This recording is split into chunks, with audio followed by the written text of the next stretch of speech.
पुण्यातील शिवसृष्टी येथे झालेल्या एका निंदनीय घटनेचा व्हिडिओ 2-3 दिवस झाला आपण बघत आहोत, व्हायरल होत आहे। 59 वर्षीय आरोपी अमोल कुलकर्णींनी हे कृत्य केलं होतं, आपल्याला सर्वांना माहितीच आहे। त्याच्यावरती केस देखील झाले, त्याच्यावरती FIR देखील दाखल झाली, त्याला अटक देखील करण्यात आली, आपल्याला इथपर्यंतच माहिती आहे।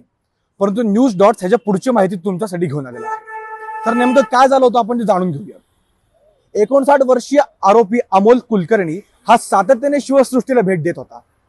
त्याला इतिहासाची आवड देखील होती आणि म्हणून तो सातत्याने शिवसृष्टीला जात होता। ज्या दिवशी ही घटना घडली त्याच्या आदल्या दिवशी तो शिवसृष्टीला गेला होता आणि तिथल्या मॅनेजरला भेटायला तो गेला होता। तिथला मॅनेजर दुसऱ्या मीटिंग मध्ये व्यस्त असल्यामुळे मॅनेजर त्याला वेळ देऊ शकला नाही, म्हणून मॅनेजर त्याला म्हणलं तुम्ही थोड्या वेळाने या।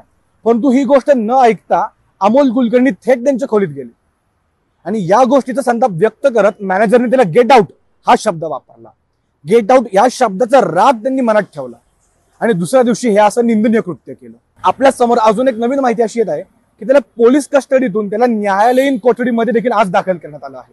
पोलिसांसमोर हा प्रश्न आहे की त्यांनी हे कृत्य जे केलंय ते अनावधानाने झालेलं कृत्य आहे का जाणून बुजून केलेलं कृत्य आहे। आता ह्या गोष्टीवरती न्यायालय त्याचा निर्णय दिलंच। तोपर्यंत न्यूज डॉट साठी मी अंशु काशीत, धन्यवाद।